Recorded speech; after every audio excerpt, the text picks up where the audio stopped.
माता की वंदे वंदे जय तेलंगाना।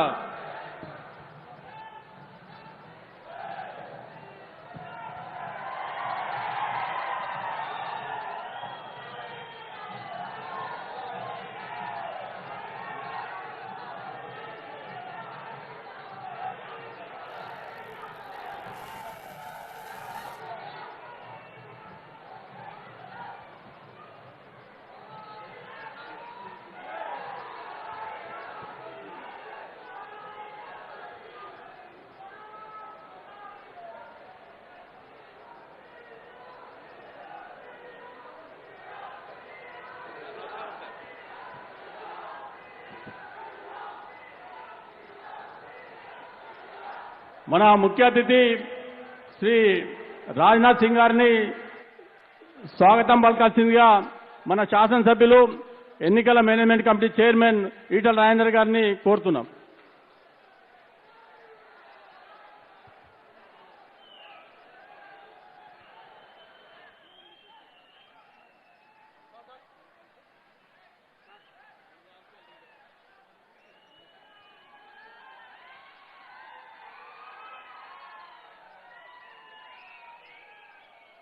తర్వాత జిల్లా కమిటీ మరియు మండల అధ్యక్షులని ముందుకు రావాల్సిందిగా కోరుతున్నాం.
మన హుజరాబాద్ శాసనసభ్యులు రాష్ట్ర ఎన్నికల కమిటీ చైర్మన్ పెద్దలు ఈటల రాజేందర్ గారిని మాట్లాడాల్సిందిగా కోరుతున్నాను.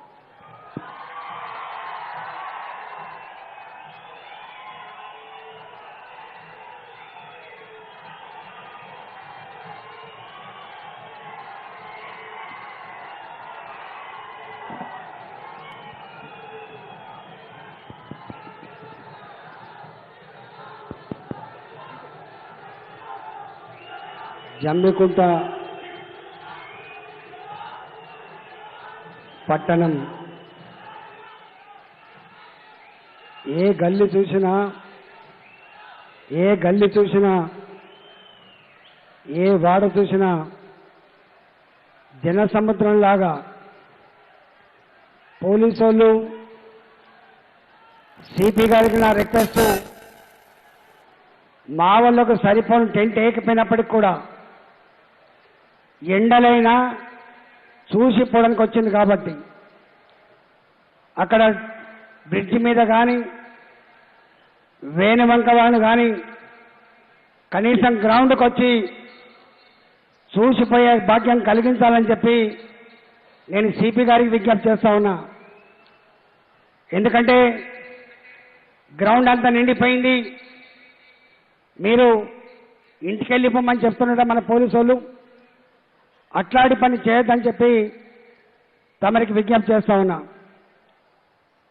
ఇవాళ ఈ కార్యక్రమానికి గౌరవనీయులు ఉత్తరప్రదేశ్ మాజీ ముఖ్యమంత్రి గారు, ఈ దేశ రక్షణ మంత్రి గారు గౌరవనీయులు రాజ్నాథ్ సింగ్ గారు, గౌరవనీయులు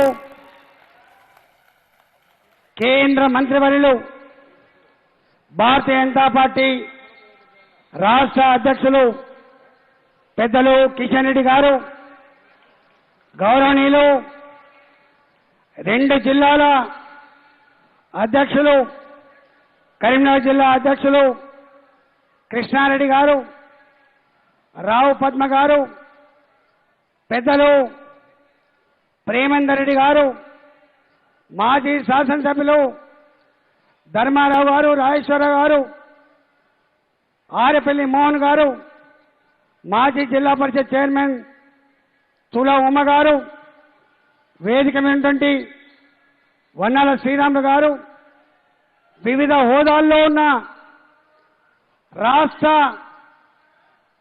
జాతీయ, జిల్లా స్థాయి నాయకులకు, ఈ నియోజకవర్గంలో సింగిల్ విండో చైర్మన్లు, గౌరవ సర్పంచులు, గౌరవ ఎంపీటీసీలు, గౌరవ మాజీ చైర్మన్లు, వివిధ హోదాలైనటువంటి మండల పార్టీ అధ్యక్షులు, నాయకులకు అందరికీ పేరు పేరున నమస్కారం.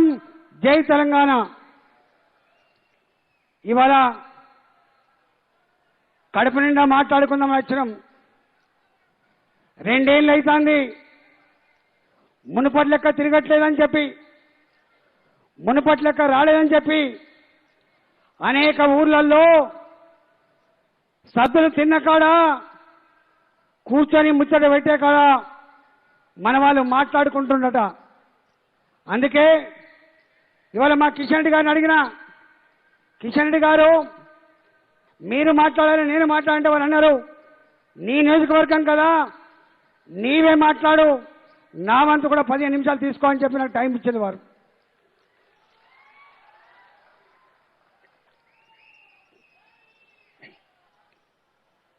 భారతీయ జనతా పార్టీ తెలంగాణకి అవినాభావ సంబంధం ఉంది. ఆ అవినాభావ సంబంధమే 1998, 1997, 98 ఆంధ్ర గడ్డ మీద కాకినాడలో బాజాప్తా తెలంగాణ రాష్ట్రం కావాలని చెప్పి తీర్మానం చేసిన పార్టీ భారతీయ జనతా పార్టీ.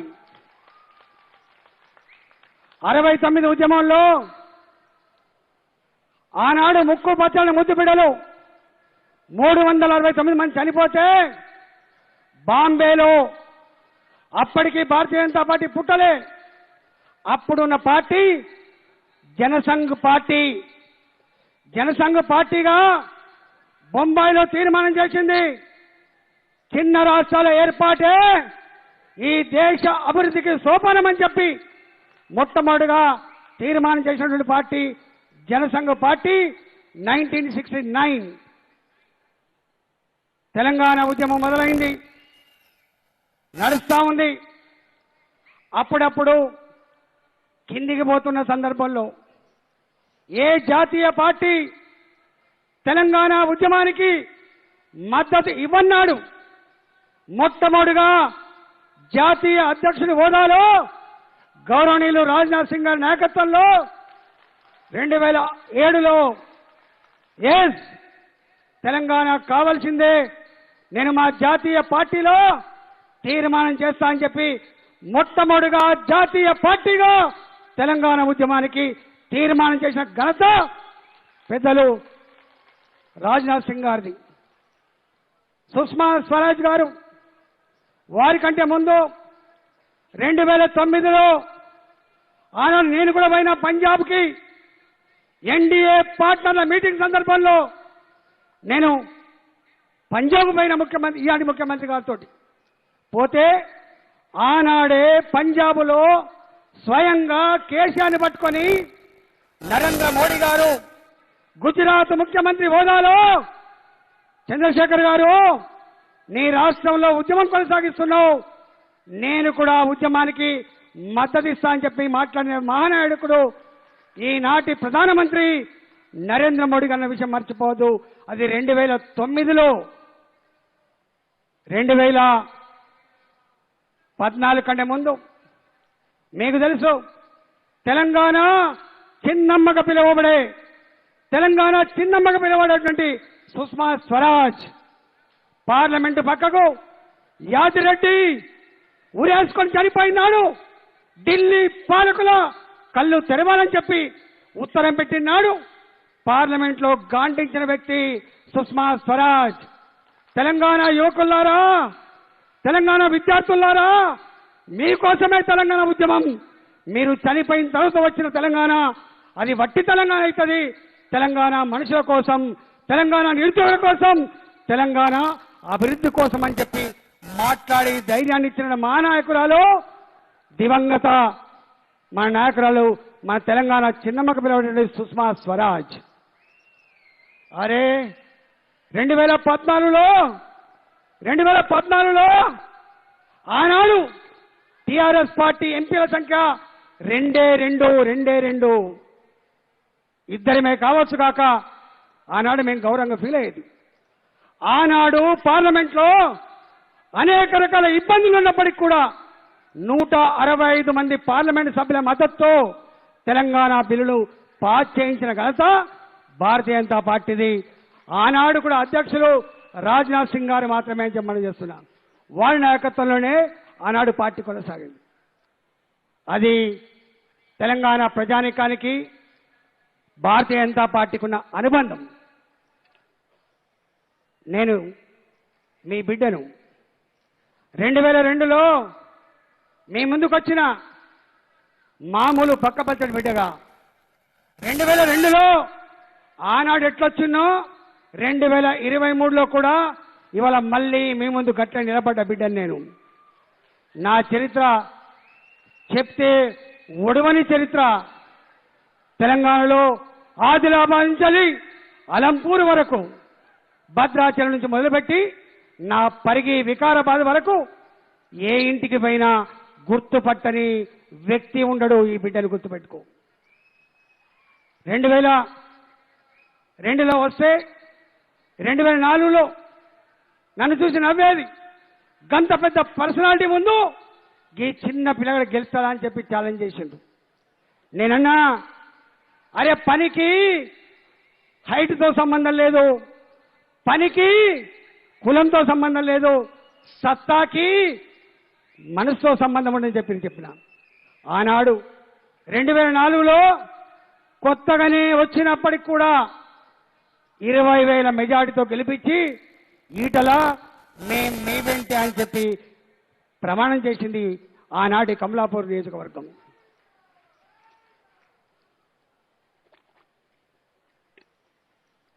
మొట్టమొదటిగా ఎమ్మెల్యే అయినా మా అమ్మ ఎమ్మెల్యే కాదు, మాది రాజకీయ కుటుంబం కాదు.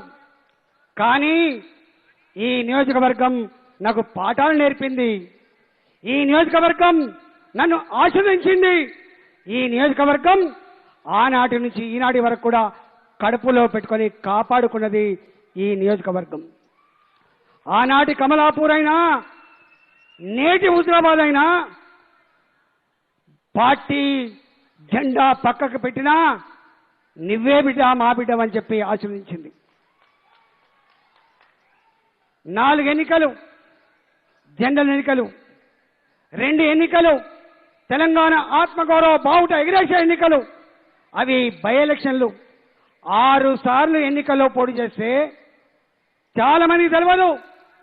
ఏనాడు ఒక దావత్తో సంబంధం లేకుండా, ఏనాడు ఒక రూపాయితో సంబంధం లేకుండా నేనే కదా మీ బిడ్డను, కళ్ళల్లో కదిలాడే బిడ్డను కదా, కాళ్ళల్లో మెదిలే బిడ్డను కదా, నీ కష్టమత్తే ఆపదత్తే కాలుకు ములిగితే పన్నుతో పీకే బిడ్డను కదా అని చెప్పి మాత్రమే ఓట్లు అడుక్కున్నా. ఓట్లు కొనుక్కుంటే వచ్చేవి కాదని చెప్పినా, ఓట్లు అవి మార్కెట్లో దొరికే సర్కార్ కాదని చెప్పినా, ఈ పదవి ఇస్తే మా అమ్మ ఇవ్వదని చెప్పినా, ఈ పదవి ఇస్తే మా నాన్న ఇవ్వడని చెప్పినా, ఒకవేళ నాకు పదవి వస్తే నా హుజరాబాద్ ప్రజలు ఆత్మను ఆవిష్కరించి భిక్ష పెడితే వచ్చే పదవి అని చెప్పిన నేను. కానీ నాకు తెలిసి ఎక్కడ కూడా మీరు తెలంగాణలో ఎక్కడ పోయినా కూడా ఏది నియోజకవర్గం హుజరాబాద్ ఎవరి ఎమ్మెల్యే ఈటలానంగానే నీకు ఇంత మంచినీళ్ళు పుట్టే పరిస్థితి మాత్రం తీసుకొచ్చినాం.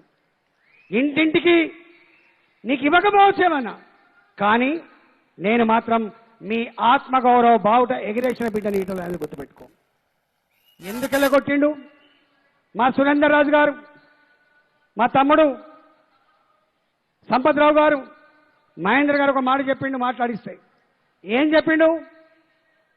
ఇవాళ ఆర్థిక మంత్రిగా, తొలి ఆర్థిక మంత్రిగా నేను బడ్జెట్ పాఠంలో చదివిన మొట్టమొదటి సెంటెన్స్, ₹1 ఇవ్వనన్నా ఈ సభలో 1,00,000 కోట్ల బడ్జెట్ పెడుతున్నా అని చెప్పిన.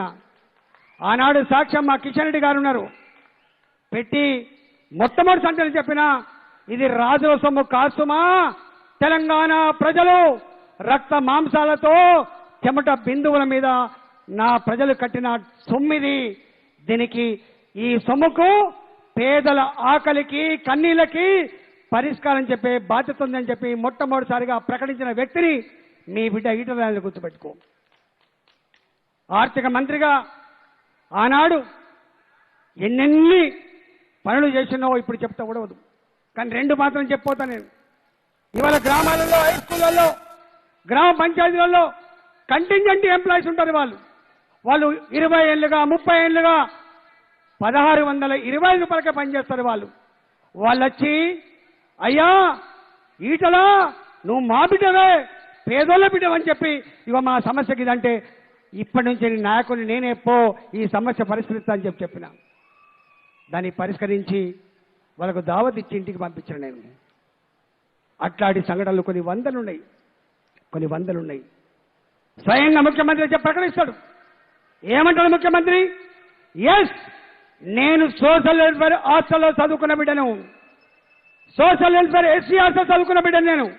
నాకు కటాలతో అన్నం కొలిచిపెట్టినప్పుడు, నా అన్నంలో రాళ్ళు వచ్చినప్పుడు, నా అన్నంలో పురుగులు వచ్చినప్పుడు, నేను తింటున్న ముద్ద నోట్లకు పోయినప్పుడు, నా కళ్ళల్లో ఎర్రజిల్లు లేనప్పుడు, దవాఖానకు పోయినప్పుడు మా డాక్టర్లు చెప్పేది, అయ్యా ఒక రోజుకు ఒక గుడ్డు తినమని చెప్పేది, నీకు రక్తం లేని చెప్పేది, ఎదుగుతున్న పిల్లగాడని చెప్పేది. నేనన్నా మా అమ్మ ఇక్కడ ఉండదు, మా నాన్న ఇక్కడ ఉండదు, నేను హాస్టల్లో ఉంటా, నాకు రోజు ఒక గుడ్డు తినే స్తోమత లేదని చెప్పి డాక్టర్ చెప్పినప్పుడు నాకు ఐరన్ టాబ్లెట్ ఇచ్చి పంపించేది అని. ఆర్థిక మంత్రి అయిన తర్వాత నేను అనుభవించినటువంటి ఆ సోషల్ వెల్ఫేర్ జీవితం మరో విద్యార్థి అనుభవించదని చెప్పి ఈ రాష్ట్రంలో మొట్టమొదటిసారిగా బీపీటీ సన్న బియ్యం అన్నం పెట్టిన చరిత్ర నీ బిడ్డ ఈటలు గుర్తుపెట్టుకో. నేను చెప్పడం కాదు, కేసీఆర్ చెప్తాడు. ఎవరయ్యా? నేను ఆర్థిక మంత్రి నుంచి ఆరోగ్య మంత్రి అయినప్పుడు మొట్టమొదటి కరోనా కేసు హైదరాబాద్ డిటెక్ట్ అయినప్పుడు ఎవరు పోతారు? డాక్టర్ పోతలేడు, నర్సు పోతలేదు, టాయిలెట్ కడిగే మనిషి పోతలేడు. నేనన్నా ఈ బిడ్డ పోతానని చెప్పి ప్రకటించినాడు, రిస్క్ తీసుకోవద్దని చెప్పిండ్రు. నేనన్నా నేను ఇలా మంది ఇచ్చే స్థాయిలో లేకపోవచ్చు, సూదిచ్చే స్థాయిలో లేకపోవచ్చు, కానీ ధైర్యాన్ని ఇచ్చే స్థాయిలో ఉన్నానని చెప్పి మొట్టమొదటి పేషెంట్ నా గాంధీ హాస్పిటల్ ఉన్నాడు, ఆ పేషెంట్ దగ్గరికి పోయి బుధం తట్టి నేనున్న బిడ్డ అని చెప్పి ధైర్యాన్ని ఇచ్చిన బిడ్డ ఈటల గుర్తుపెట్టుకో. హైదరాబాద్లో మొత్తం గ్రామాలే కంపేసుకొని రాళ్ళేసుకొని ఒక ఊరి వాళ్ళు ఇంకో రావద్దని చెప్పి, ఒక ఇంటి వాళ్ళు ఇంకో ఇంటికి రావద్దని చెప్పి ఆంక్షలు పెట్టినాడు. నేను ఒక్కడిని మాత్రమే హైదరాబాద్లో, నా 2 కార్లు మాత్రమే గాంధీ హాస్పిటల్, 2 కార్లు మాత్రమే చెస్ట్ హాస్పిటల్, 2 కార్లు మాత్రమే కోటి ఆఫీసులు తిరిగిన చరిత్ర మీ అందరికీ తెలుసు. ఇవాళ ఆ చరిత్ర గురించి చెప్తూ ఉండదు. ఎందుకు కోపం వచ్చింది కేసీఆర్కి? కేసీఆర్ కోపం వచ్చింది ఎందుకు? 2015లో నా మున్సిపల్ కార్మికులు మురికిని సాఫ్ చేసి మీకు మంచి ఆరోగ్యాన్ని ఇచ్చేటువంటి కార్యకర్తలం మేము అర్ధాకలితో బతుకుతున్నామయ్యా, మా జీత భత్యాలు పెంచాలని చెప్పి సమ్మె చేసింది మొట్టమొదటిసారిగా మున్సిపల్ కార్మికులు హైదరాబాద్ గడ్డ మీద. కేసీఆర్ హుకుం జారీ చేసిండు, నా రాజ్యంలో సమ్మెలకు ఆస్కారం లేదు, నా రాజ్యంలో తిరుగుబాటుకు ఆస్కారం లేదు, నా రాజ్యంలో ప్రశ్నించద్దు, ఇస్తే నేను ఇస్తా, తీసుకునే వాళ్ళు మీరని చెప్పి, అంటే యజమాని జీతగాడి సంబంధాలుగా భావించి 1700 మంది కార్మికుల్ని డిస్మిస్ చేసిన అని చెప్పినాడు. నేను అడిగినా కేసీఆర్ గారు పిచ్చక మీద బ్రహ్మాస్త్రం వేయకయ్యా. వాళ్ళు నోరు లేని వాళ్ళు కార్మికులు, వాళ్ళను డిస్మిస్ చేయకు, మళ్ళీ ఉద్యోగాల నుంచి తీసుకోవాలని చెప్పి ప్రశ్నించిన బిడ్డ ఈటల గుర్తుపెట్టుకో. ఎక్కడ టెంట్ వేసినా తెలంగాణ ఉద్యమంలో అక్కడ గొంతెత్తిన బిడ్డ ఈటల. 2014 ఎన్నికల తర్వాత, తెలంగాణ రాష్ట్రం వచ్చిన తర్వాత ఏ ఉద్యమాల ద్వారా ఏ చైతన్యం అయితే తెలంగాణ వచ్చిందో, నా ఇందిరా పార్క్ చైతన్యానికి అడ్డ, నా ఇందిరా పార్క్ ఉద్యమాల గడ్డ, దాన్ని నిషేధించిన వ్యక్తి కేసీఆర్ గుర్తుపెట్టుకో. ఆనాడు మేమన్నాం, తెలంగాణ మత్పరిదయా కేసీఆర్ గారు, మాయ చేయదయా, తెలంగాణ బరిగీసి కొట్టాలి, చైతన్యం ఉంటుందయా, ఆకలినైనా భరిస్తుంది కానీ ఆత్మగౌరవాన్ని కోల్పోదు, దాన్ని నిషేధించకని చెప్పినాం మేము. నా ఆర్టీసీ కార్మికులు మీకు తెలుసు, 39 మంది ఆర్టీసీ కార్మికులు ఆత్మహత్య చేసుకున్నారు. పెట్రోల్ మంటల్లో మాడిపోయిండ్రు, ఉరేసుకొని చచ్చిపోయిండ్రు. మోకాళ్ళ మీద కూర్చొని, అయ్యా ముఖ్యమంత్రి మా కుటుంబాలకు భిక్ష పెట్టమని చెప్పి అడిగిన మాట వాస్తవం కాదా? 39 మంది కార్మికులు చనిపోయిన మాట వాస్తవం కాదా? ఆ కార్మికులకు ధైర్యాన్ని ఇచ్చిన బిడ్డ ఈటల గుర్తుపెట్టుకో. నా మంత్రి పదవి కంటే కూడా నా విఆర్ఏ, నా గ్రామ కార్యదర్శి, నా విఆర్ఓ, నా అనగారిన వర్గాల ప్రజలు వాళ్ళ సమస్యలకు మద్దతు ఇవ్వడమే నా కర్తవ్యం అని చెప్పి మద్దతు ఇచ్చిన బిడ్డ ఈటల గుర్తుపెట్టుకో. ఆయనకు అనిపించింది వీడు ఏకమేకైతుందని చెప్పి, వీడు ఏకమేకైతుంది అనుకున్నట్టున్నది, వీని కథం పట్టించాలనుకున్నది. అందులో భాగమే 2018 ఎన్నికల్లో ఏం చేసిండు? మీరంతా నిరామించిండు. అన్నా నీకెవరే అడ్డికడా, 1,00,000 మెజార్టీతో గెలిపిస్తామని చెప్పి నినాదం ఇచ్చింది మీరు. కానీ మీకు అర్థం కాలే, కేసీఆర్ కుట్ర. నాకు వ్యతిరేకంగా నిలబడే కాంగ్రెస్ అభ్యర్థికి కోట్ల రూపాయల డబ్బులు పంపించి నా ఇంటి మీద పోలీసులతో రైడింగ్ చేసి, అధికార పార్టీ మంత్రి మీద రైడింగ్ చేయడం మొట్టమొదటిసారి అనుకుంటా రైడింగ్ చేసి ఇబ్బంది పెట్టినప్పుడు కూడా ఒకటే మాట అన్నా, పైసలతో గెలవమయ్యా మేము, మద్యంతో గెలవమయ్యా మేము, ప్రజల హృదయాల ప్రేమతో గెలుస్తామని చెప్పిన మానాడు. 2018లో గొప్ప మెజార్టీ 46-47 వేల మేయాడితో, 1,00,000 కాకపోయినా కూడా 46,000-47,000 మేయాడితో గెలిపించి ఈటలనే మా అన్న అని చెప్పిన సందర్భాన్ని మళ్ళీ గుర్తు చేస్తున్నా. కానీ ఆయనకు నడవలే. ఆయన అనుకున్నాడు వీడు ఓడిపోవాలి కదా, వీడు ఎట్లా గెలిచిందని చెప్పి అనుకున్నాడు. మీకు తెలుసు, 3 నెలలుగా మంత్రి పదవులు ఇవ్వకుండా నాకు లెఫ్ట్ లేడు, నాకు రైట్ లేడు, నేనే సర్వస్వం అని చెప్పి, నేనే రాజునని చెప్పి ఆయన మంత్రివర్గం నియమించన్నాడు. చాలా మంది అన్నారు, మేమన్నాం మాకు తెలుసు నన్ను మంత్రి చేయాల్సి వస్తుంది కాబట్టి, నా మిత్రుడు హరీష్ రావును మంత్రి చేయాల్సి వస్తుంది కాబట్టి ఇవాళ మంత్రివర్గాన్ని ఏర్పాటు చేస్తానని చెప్పి అనుకున్నాం. అయినా ఒక్కనాడు కూడా పోలే, ఒక్కనాడు కూడా పోయి సంజాయిషి ఇవ్వలే, ఒక్కనాడు కూడా పోయి నన్ను మంత్రి నియమించమని చెప్పి అడగలే. చాలా మంది వచ్చిండు, ఏదో నీ మీద కోపం ఉన్నట్టుంది, నువ్వు పోయి అడుక్కోరాలని చెప్పిండ్రు. కానీ అడుక్కోడు ఈటల అని చెప్పిన, హక్కుదాడు ఈటల అని చెప్పిన. ఈటల అడుక్కోడు, హక్కుదాడు అని చెప్పిన. అందరికీ సమాచారం ఇచ్చిన తర్వాత నాకు 11 గంటలకు నువ్వు కూడా రావయ్యా అన్నప్పుడు నేను కూడా పోయినా మంత్రిగా ప్రమాణం చేసిన. ఆనాటి నుంచి ఊరు పట్టు ఉడుంపట్టు అంటారు, ఊరు పట్టు ఉడుంపట్టు అంటారు. ఇవాళ ఒక బిడ్డని మనం పెళ్లి చేసి అత్తగారిని పంపితే, ఆ అత్తగారింట్లో మంచి అయినా చెడైనా అది పంచుకునే ఇల్లు తల్లిగారిల్లు. గుర్తుపెట్టుకో, తల్లిగారిల్లు. నాకు కూడా నా బాధని, నా దుఃఖాన్ని, నా సంతోషాన్ని పంచుకునే అడ్డా హుజురాబాద్. అందుకే ఆనాడు నా మీద చిల్లర లాయించినప్పుడు, నా మీద చిల్లర కథనాలు సృష్టించినప్పుడు నేనన్నా చక్కగా వచ్చిన హుజురాబాద్కి ఒక మీటింగ్లో చెప్పిన, ఈ జెండాకు ఓనర్ నేనని చెప్పి ప్రకటించిన బిడ్డ ఈటల. గుర్తుపెట్టుకో. ఎందుకంటే 2001లో పార్టీ పుడితే 2002లో నేను జాయిన్ అయితే, ఇంతకుముందు చెప్పినట్టుగా తెలంగాణ ఉద్యమకారులకి బువ్వబెట్టిన ఇల్లు ఈ జమునమ్మ ఇల్లు. గుర్తుపెట్టుకో. బోబెట్టిలు జమ్నమెల్లు వందల మంది ఉద్యమకారులు వాళ్ళు ఏ పార్టీ అని కావచ్చు కాక వాళ్ళకు బెయిల్ ఇచ్చి తీసుకొచ్చినాడు ఆ పైసలు కట్టిన బిడ్డ జమునమ్మ. గుర్తుపెట్టుకో. ఇవాళ మాట్లాడుతున్నావు, ఇవాళ అలాంటి నన్ను పిచ్చి రాతలు రాస్తే, పిచ్చి చూపిస్తే నా మీద నేను చెప్పిన ఈ జెండాకు నేనే ఉన్నానని. కానీ దమ్ము లేదు, ధైర్యం లేదు తీసేయడానికి. లాస్ట్కు తీసేసి ఎన్నికలు లేవు ఎక్కడ, వీని కథం పట్టాలని చెప్పి భావించిండు. నన్ను 2021 ఏప్రిల్ 30వ తారీఖు నాడు బయటికి పంపించిండు, మెల్లబట్టి బయటికి పంపించిండు. నేనన్నా బయటికి పంపించినా కూడా ఓపికతో ఉన్నా. కానీ ఛాలెంజ్ చేసిన తెలంగాణ భవన్ ఏమన్నారు వాళ్ళు, నీకు దమ్ముంటే రాజీనామా చేయి, నీ ఫోటో మీద గెలవలే, కేసీఆర్ ఫోటో మీద గెలిచామని చెప్పిండు. నేనన్నా కేసీఆర్ ఫోటో మీదకి నేను గెలిచినా, నా బొమ్మతో నేను గెలిచినా దానా కొడుకు అని చెప్పి సవాలు చేసింది బిడ్డ, సవాల్ చేసింది బిడ్డ. రాజీనామా చేసిన అక్కడ తెచ్చుకున్న పార్టీ, ధైర్యాన్ని ఇచ్చిన పార్టీ భారతీయ జనతా పార్టీ. గుర్తుపెట్టుకో. నా మిత్రుడు కిషన్ రెడ్డి గారు ఆనాడు నాకు ఫోన్ చేసిండు, ఏమైంది రాజేంద్ర గారని. ఎందుకంటే మీ ఇద్దరం కలిసి పనిచేసాను కాబట్టి మాట్లాడతా అని చెప్పిన నాకు ధైర్యం ఇచ్చిండు. నన్ను పార్టీలో జాయిన్ చేసుకున్నాడు. ఉంటుందా ఇక్కడ ఎన్నికల 6 నెలలు.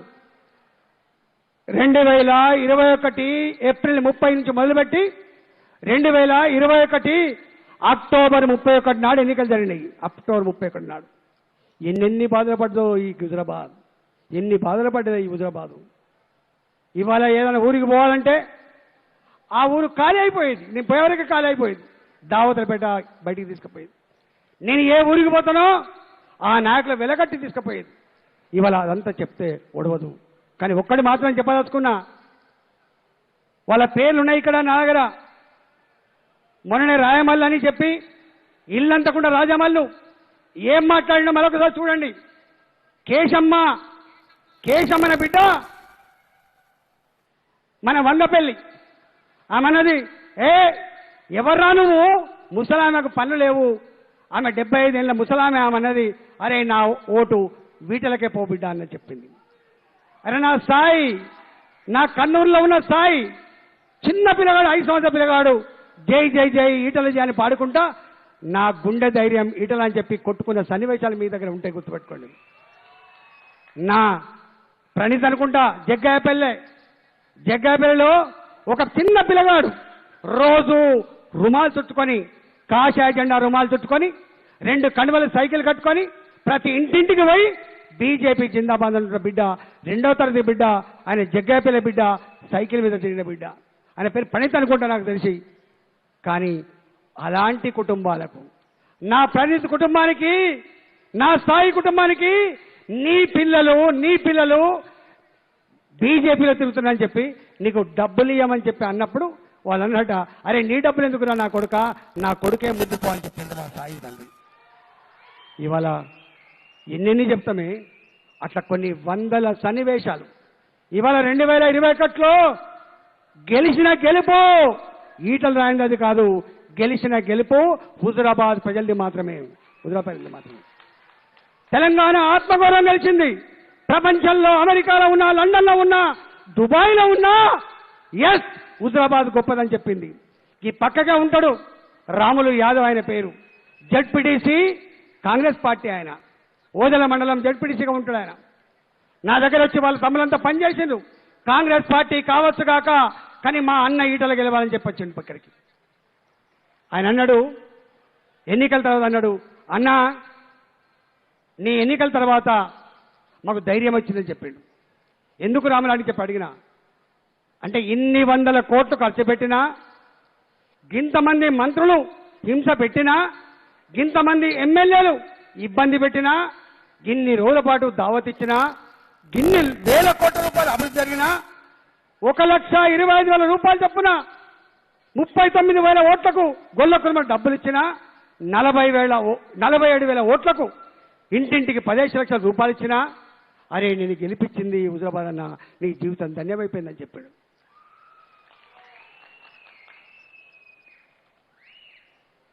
అది ఒకటి మాత్రం చెప్పలే, ఇంకో మాట చెప్పాడు. నాలాంటి వాడు, నాలాంటి పేదవాడు కూడా ప్రజల హృదయంలో చోటు సంపాదించుకోగలడని, ప్రజల ప్రేమ పొందగలడని, గెలవడానికి ఆస్కారం ఉందని చెప్పిన ఈ హుజరాబాద్ అని చెప్పింది, గుర్తుపెట్టుకో. ఇవాళ మళ్ళీ మా మహేందర్ చెప్పిండు, నేను కాంగ్రెస్ పార్టీ అప్పుడు కూడా ఎమ్మెల్యేగా ఉన్నా, ఇవాళ ఎమ్మెల్యేగా ఉన్నా. కానీ ఆనాడేం జరిగింది?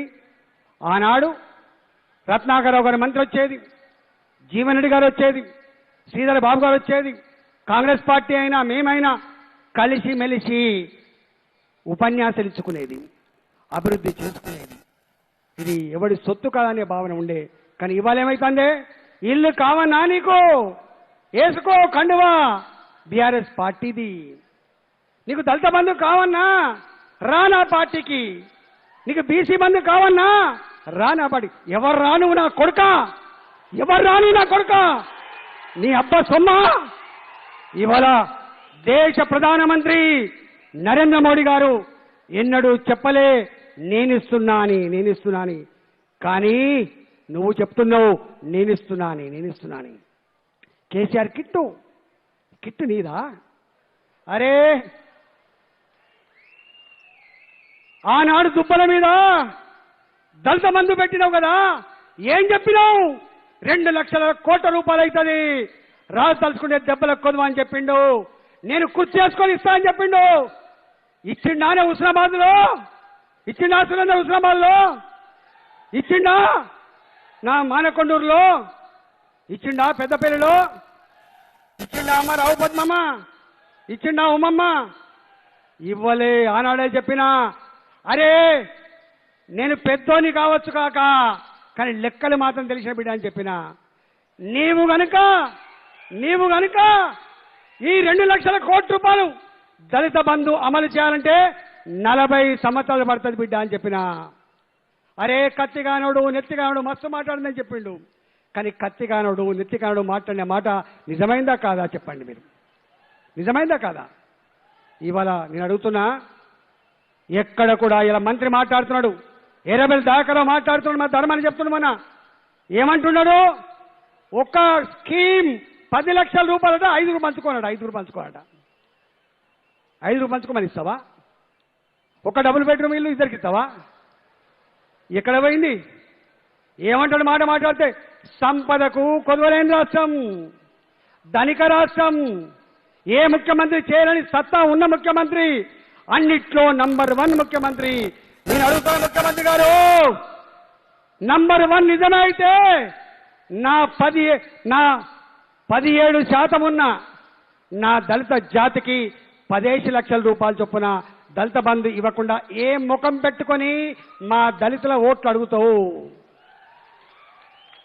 బీసీ బంధు ఎప్పుడు ఇస్తాడు? బీసీ బంధు ఎప్పుడు ఇస్తాడు? ఎన్నికలు వస్తే ప్రజలు, ఎన్నికలు వస్తే బీసీ బంధు, మునుగోడు ఎన్నికలు వస్తే గిరిజన బంధు, హుజరాబాద్ ఎన్నికలు వస్తే దళిత బంధు. అన్ని బంధు వస్తాయా? మీరు ఎంత అమాయకులు ఉన్నారే. నాకు ఏడ్చుకుంటా ఫోన్ చేస్తాడు, నా బెడ్రూమ్ కూడా ఆట ఇస్తాడా? నీ బెడ్రూమ్ ఇప్పుడు ఇస్తే ఈ బిడ్డ ఇవ్వాలి, గుర్తుపెట్టుకో, ఈ బిడ్డ ఇవ్వాలి. అరే రేపు నరేంద్ర మోడీ గారు దేశంలో సొంత ఇంటి కళ నెరవేర్చాలని 3.5 కోట్ల ఇల్లు కట్టించి పేదలకు ఇల్లు ఇచ్చిన బిడ్డ నరేంద్ర మోడీ గారు. ఈ పక్క రాష్ట్రం కట్టిందయా, ఇక్కడ కట్టలేదు. రేపు మళ్ళీ భారతీయ జనతా పార్టీ, కొంతమంది అంటాను అక్కడ నాయకుడు వెళ్ళిపోయినట్టు బీజేపీ నుంచి వెళ్ళి, ఇక్కడ నాయకుడు వెళ్ళిపోయిన బీజేపీ వెళ్ళిపోలేదా? ఇతర దగ్గర నాయకులు అందరూ ఒకవైపు, ప్రజలు ఒకవైపు అయిన గుర్తుపెట్టుకో. సర్పంచ్లే 90% వెళ్ళిపోయిను, 90% మంది కౌన్సిల్ వెళ్ళిపోయిను, 90% మంది ఎంపీటీసీ వెళ్ళిపోయిను. ఎవరున్నారు నా వెంట? ముక్కు పచ్చలాని పిల్లలున్నారు, ప్రజలున్నారు. ప్రజలు చరిత్ర నిర్మాతలు నాయకులు కాదు, చరిత్ర నిర్మాతలు ప్రజలే అని చెప్పింది హుజరాబాద్, ప్రజలే అని చెప్పింది హుజరాబాద్. నేను ఇవాళ అడుగుతున్నా, మా కిషన్ రెడ్డి గారి పొద్దున ఫోన్ చేశాను నేను. కిషన్ రెడ్డి గారు బాధపడకని చెప్పిన. ఆయన వెళ్ళిపోయిందా, ఈయన వెళ్ళిపోయిందా ఆలోచించకు, ప్రజలు మన వెంట తెచ్చుకుందాం. న్యాయాన్ని నమ్ముకుందాం, ధర్మాన్ని నమ్ముకుందాం, శ్రమను నమ్ముకుందాం. మొన్ననే నరేంద్ర మోడీ గారు ఒక మాట ఇచ్చిపోయిండు, మాట ఇస్తే తప్పని బిడ్డ నరేంద్ర మోడీ గారు అని చెప్పిండు నిజామాబాద్లో. పసుపు బోర్డు ఇచ్చే సందర్భం చెప్పిండు, పసుపు బోర్డు ఇచ్చే సందర్భం చెప్పిండు. ఇవాళ మళ్ళీ నా మీద మీకు సంపూర్ణమైన విశ్వాసం ఉంది. మళ్ళీ పేదలకి సొంత ఇంటి కల నెరవేర్చే జిమ్మదార్ నాదే అని చెప్పి మనం చేస్తున్నా. భారతీయ జనతా పార్టీ మనం చేస్తున్నా. 50 ఏళ్ళకి పెన్షన్ ఇస్తా అని చెప్పిండు, ఇవ్వలే. నేనంటున్నా ఇవాళ ఆయన చెప్తాడు 5 ఏళ్ళ కూడా 5,000 ఇస్తాడు. నువ్వు ఉంటావా 5 ఏళ్ళ దాకా? నేనేనా నువ్వు ఉండేది? అయిపోయింది కదా. నీది చెల్లేది డిసెంబర్ 7వ తారీఖు వరకు, ఆ తదుపరి చెల్లదు. నువ్వు అనుకుంటున్నావు సర్వే రిపోర్ట్లలో, నీ ఇంటెలిజెన్స్ రిపోర్ట్లలో 40% వస్తుందని చెప్పి అనుకుంటున్నావు. రాదు, భయానికి అంటాను. పుసుకున్న వీడు ఎవడో రాసుకపోతాడు. పుసుకున్న నా తీసుకుపోయి మళ్ళీ అక్కడ చెప్తే నా ఇల్లు రాదేమో, నా పెన్షన్ రాదేమో, నా రైతు బంధు రాదేమని చెప్పి భయపడుతున్నారు. కానీ లోపల మాత్రం నాకు ఒక సర్వే సంస్థ అని చెప్పిండు మా వేణు వెంక బిడ్డ అని అన్నాడు. సార్ సర్వే చేయిస్తానేమో ఇది 50% వస్తుంది, కానీ ఫోన్లలో అడిగితే మాత్రం 60% వస్తుందని చెప్తాడు. ఎందుకు చెప్తుండు అంటే భయానికి చెప్తున్నారు. తెలంగాణలో ఈ ఇంటెలిజెన్స్ రిపోర్టు తీసుకుపోయి ఇస్తే వణుకు పుడుతుంది వాళ్ళకు. ఆ ఇంటెలిజెన్స్ కూడా అర్థమైపోయింది, మనం ఎందుకు రాసేయాలి, మనం ఎందుకు బలం కావాలి, ఆ ఫైల్ మన ముఖం మీద ఎందుకు కొట్టాలి, 40 అంటే 50 రాసిద్దామని ఇస్తాను వాళ్ళు. రాదు రాదు. 100% తెలంగాణ రాష్ట్రంలో విశ్వాసం కోల్పోయిన పార్టీ కేసీఆర్ పార్టీ, కేసీఆర్ ప్రభుత్వం. 115 మందిని ప్రకటించిందా లేదా మొన్న? ఇచ్చిన బీఫాములు. భయం పుట్టుకున్నది. మళ్ళా ఎక్కడ ఓడిపోతాని చెప్పి భయం పుట్టుకున్నది. నేను అంటున్నా 600 అయినా ఏది ఏమైనా ఆయన నమ్ముకున్నది మళ్ళీ డబ్బును, ఆయన నమ్ముకున్నది మళ్ళీ మద్యాన్ని. కానీ గెలిచేది మాత్రం భారతీయ జనతా పార్టీ. హుజరాబాద్ కృష్ణాకి వెళ్తున్నా. ఇక చెప్తే ఒడవదు కానీ చాలా ఉంది. ఎంత టైం? టైం అయిపోయింది. కానీ 5 మాటలు చెప్పిపోతా. 1, పెన్షన్లు ఇంట్లో 2కి ఇచ్చే జిమ్మదారు భారతీయ జనతా పార్టీది మాత్రమే. 2, కిలో తరుగు లేకుండా ధాన్యాన్ని కొనే జిమ్మదార్ భారతీయ జనతా పార్టీదే. 3, ఎకరానికి 9,000 రూపాయలు చొప్పున ఒక పంట మీద ఎరువుల సబ్సిడీ ఇస్తాంది. మళ్ళీ దాన్ని కూడా ఏం చేయాలో ఆలోచించే పార్టీ భారతీయ జనతా పార్టీ. 4, కౌలు రైతులకి ఇబ్బంది అవుతుంది, వాళ్ళకి ఏం చేయాలో ఆలోచించే పార్టీ భారతీయ జనతా పార్టీ. ఇవాళ రైతు బీమా, రైతు ఇంట్లో మనిషి చచ్చిపోతే బీమా ఎట్లా వస్తుందో, ఏ ఇంట్లో మనిషి చచ్చిపోయినా కూడా ఆ కుటుంబం రోడ్డు మీద పడకుండా ఉండాలంటే ఖచ్చితంగా మళ్ళీ వాళ్ళకు కూడా ఇన్సూరెన్స్ ఇచ్చే పార్టీ భారతీయ జనతా పార్టీ. వాళ్ళగా ప్రగల్భాలు పలకదు, చేసి చూపిస్తుంది. నా నిరుద్యోగ బిడ్డలారా, నా ప్రవళిక చనిపోయింది. వాళ్ళ ఉత్తరాలను దాచి చింపేసి ఈ ఆత్మహత్యకు వేరే కారణం అని చెప్తున్నారు. కానీ భారతీయ జనతా పార్టీ ప్రతి 6 నెలలకు ఒకసారి ఉద్యోగ క్యాలెండర్ ప్రకటించి ఉద్యోగాల భర్తీ కార్యక్రమం చేపడతామని మనం చేస్తున్నాం. మొన్న ఒక బిడ్డ ఎక్కడ గంగారం, ఆమె పేరు పద్మ, ఆమె కొడుకు పేరు మణికంఠ, రాకూడని రోగం వచ్చింది, పేగులలో ఇన్ఫెక్షన్ వచ్చింది, ప్యాకెట్ వేసుకొని వచ్చింది. నా కొడుకు 3 ఇంజక్షన్లు ఇవ్వాలి, నెలకు 45,000 రూపాయలు ఖర్చు అవుతుంది. ఇప్పటికే 10 లక్షల రూపాయలు పెట్టినా ఏం సంగతి వచ్చింది. మేము హామీ ఇస్తున్నాం భారతీయ జనతా పార్టీగా, రేపు నా పద్మ కొడుకును కాపాడడం కోసం పడే బాధ. నిన్న బోర్నపల్లిలో ఒక ఆమె మహిళ యాక్సిడెంట్ అయితే హాస్పిటల్కి పోయింది, పైసలు లేక చనిపోయిందని చెప్పి ఏడుస్తుంటే బాధ అనిపించింది. అలాంటి పేదవాళ్లకు ఉచితంగా వైద్యం ఇచ్చే జిమ్మదార్ రేపు భారతీయ జనతా పార్టీది. మా వాళ్ళు వస్తారు, నారాయణ కాలేజ్, శ్రీ చైతన్య కాలేజ్, ఇవాళ అనేక కాలేజీలో ఉత్తరాలు తీసుకుపోతారు. నా కొడుకు గొప్పగా చదవాలని చెప్పి భావిస్తాడు, కానీ పైసలు ఉండవు. నా లెటర్ తీసుకుపోతాడు, గేటు కాడికే రాని అడివాడు. గేటు కాడికి వచ్చిన తర్వాత లెటర్ ఇవ్వగానే చెల్తా పోవాలని బెదిరిస్తా అంటాడు. కానీ మీకు హామీ ఇస్తున్నా, పేద ప్రజలారా, మీరు బుచ్చమెత్తుకునే పరిస్థితి లేకుండా నాణ్యమైన విద్యను విశ్వవిద్యాలయం వరకు తీర్చిదిద్దే బాధ్యత, అందించే బాధ్యత మాదే మాదే మాదే అని చెప్పి మీకు మాటిస్తున్నా. ఏం చేసిండయా కేసీఆర్? ఉన్నోళ్ళకి ఇచ్చిండు. పల్లా రాయచరణి విశ్వవిద్యాలయం, మల్లారెడ్డి విశ్వవిద్యాలయం, ఆ విశ్వవిద్యాలయంలో ఎస్సీలకు రిజర్వేషన్ లేవు.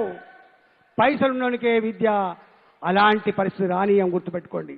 విద్యను వైద్యాన్ని అందించే బాధ్యత మాదే అని చెప్పి మనం చేస్తున్నాం. ఇవాళ ఇంకా అనేక రకాల మా కిషన్ రెడ్డి గారు కొన్ని చెప్తాడు.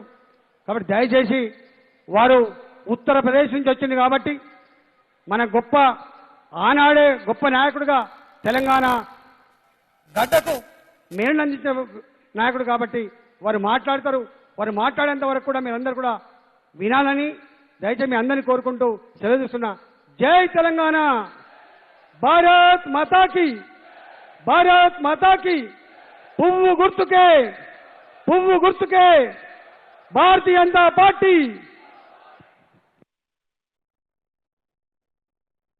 రాజేంద్ర అన్నకి ధన్యవాదాలు.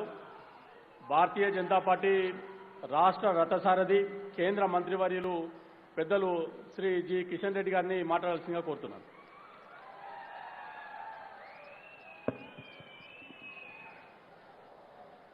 భారత్ మాతాకి. ఇది హుజూరాబాద్ గడ్డ. కేసీఆర్ నే గడగడలాడించినటువంటి గడ్డ ఇది. 100 కోట్ల రూపాయలు ఖర్చు పెట్టినా కమలంపు జెండా దించని గడ్డ ఇది. ఈటెల రాజేందర్ ఈటలకు భయపెట్టించినటువంటి గడ్డ ఇది. కాబట్టి ఎలా ఉండాలి మన నినాదం? పటపటపట పళ్ళు కొరుకుతూ పిడికిలు బిగిస్తూ, ఓ కేసీఆర్, ఇది భారతీయ జనతా పార్టీ గడ్డ, ఈటల రాజేందర్ గడ్డ అనే విధంగా నినాదాలు రావాలి. బోలో భారత్ మాతాకి. అందరూ తెలంగాణ 2 చేతులు. భారత్ మాతాకి, భారత్ మాతాకి. జై శ్రీరామ్, జై శ్రీరామ్. నరేంద్ర మోడీ గారి నాయకత్వం, జగత్ ప్రకాష్ నడ్డా గారి నాయకత్వం, రాజ్నాథ్ సింగ్ గారి నాయకత్వం.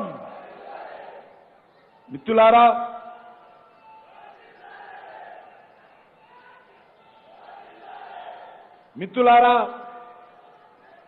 ఈనాటి కార్యక్రమానికి మన హుజూరాబాద్ గడ్డ మీదకి వచ్చినటువంటి మన భారత రక్షణ శాఖ మంత్రి అయినటువంటి గౌరవనీయులు పెద్దలు, నీతి నిజాయితీకి ప్రతిరూపంగా ఉత్తరప్రదేశ్ ముఖ్యమంత్రిగా పనిచేసి ఈరోజు భారతీయ జనతా పార్టీని 2014లో అధ్యక్షుడిగా అధికారంలో తెచ్చినటువంటి రాజ్నాథ్ సింగ్ గారు, అదేవిధంగా ఈటెల రాజేందర్ గారు. మీకందరికీ తెలుసు, ఈటెల రాజేందర్ గారి గురించి చెప్పడం లేదు. హుజూరాబాద్ గుండె చప్పుడే మన ఈటెల రాజేందర్ అని మనం చేస్తా ఉన్నాను. ప్రేమేందర్ రెడ్డి గారు, కృష్ణారెడ్డి గారు, రావు పద్మ గారు, ధర్మారావు గారు, ఆరేపల్లి మోహన్ గారు, తులా ఉమయ్ గారు, మురళీధర్ గౌడ్ గారు, ఇంకా అనేక మంది పెద్దలు భారతీయ జనతా పార్టీ నాయకులు ఉన్నారు. ఈ సందర్భంగా ఒకటే ఒక నిమిషం మాట్లాడి ముగిస్తాను. ఇక్కడ తెలంగాణలో 30వ తేదీ ఎన్నికలు జరగనున్నాయి, వచ్చే నెల. ఈ ఎన్నికలు అనేక సంవత్సరాలుగా మనము తెలంగాణ సాధన కోసం పోరాటం చేశాము. అనేక సంవత్సరాలుగా కాంగ్రెస్ వ్యతిరేకంగా పోరాటం చేశాము. కానీ గత 10 సంవత్సరాలుగా ఈ రాష్ట్రంలో మార్పు రాలే. కాంగ్రెస్ పార్టీ కుటుంబ పాలన చూశాము. మళ్ళీ ఈరోజు ఈ యొక్క టీఆర్ఎస్ పార్టీ కుటుంబ పాలన చూశాము. కాంగ్రెస్ పార్టీ అవినీతి పాలన చూశాము. ఈరోజు మళ్ళీ టీఆర్ఎస్ పాలన అవినీతి పాలన చూశాము. ఈ 2 పార్టీలలో తేడా లేదు. ఈ 2 పార్టీలు కూడా ప్రజలను మోసం చేశాయి. 50 సంవత్సరాలు ఈ ప్రాంతంలో కాంగ్రెస్ పార్టీ పరిపాలన చేసింది. ఈ 10 సంవత్సరాలు టీఆర్ఎస్ పార్టీ పరిపాలన చేసింది. కానీ ఈ తెలంగాణ ప్రజలకు పోరాటాలు చేసి త్యాగాలు చేసి ఆత్మ బలిదానాలు చేసి తెచ్చుకున్నటువంటి తెలంగాణకు లాభం జరగలేదు కాబట్టి 30వ తేదీన ఈ రెండు పార్టీలకు ప్రత్యామ్నాయంగా భారతీయ జనతా పార్టీని నరేంద్ర మోడీ గారి నాయకత్వాన్ని బలపరచాల్సిందిగా ఆశీర్వదించాల్సిందిగా నేను హుజూరాబాద్ ప్రజానీకాన్ని కోరుకుంటూ ఒకటి మాత్రం మనవి చేస్తా ఉన్నాను. ఎన్ని వేల కోట్ల రూపాయలు ఖర్చు పెట్టినా ఎన్ని బెదిరింపులు చేసినా తెలంగాణ ప్రజలు ఈరోజు టీఆర్ఎస్ పార్టీకి కేసీఆర్ కుటుంబానికి ఓటు వేయరు. ఖచ్చితంగా రానున్న ఎన్నికల్లో కేసీఆర్ కుటుంబము ఫామ్ హౌస్ పోక తప్పదు. ఇక్కడ భారతీయ జనతా పార్టీ జెండా ఎగరక తప్పదని మీ అందరినీ కోరుకుంటూ సెలవు తీసుకుంటున్నాను. భారత్ మాతాకి. కిషన్ రెడ్డి గారికి ధన్యవాదాలు. ఈనాటి మన జనగర్జన సభకి ముఖ్య అతిథి భౌతిక శాస్త్రంలో ప్రొఫెసర్గా పనిచేసి ఉత్తరప్రదేశ్ రాష్ట్ర ముఖ్యమంత్రిగా 2 సార్లు భారతీయ జనతా పార్టీ అధ్యక్షులుగా పనిచేసి ఇవాళ రక్షణ శాఖ మంత్రిగా కొనసాగుతున్నటువంటి రాజ్నాథ్ సింగ్ గారిని మాట్లాడాల్సిందిగా కోరుతున్నాను. దీనికి అనువాదం ప్రేమేందర్ రెడ్డి గారు రాష్ట్ర ప్రధాన కార్యదర్శి వారు అనువాదం చేస్తారు. I humbly requesting Shri Rajnath Singh ji to address the gathering.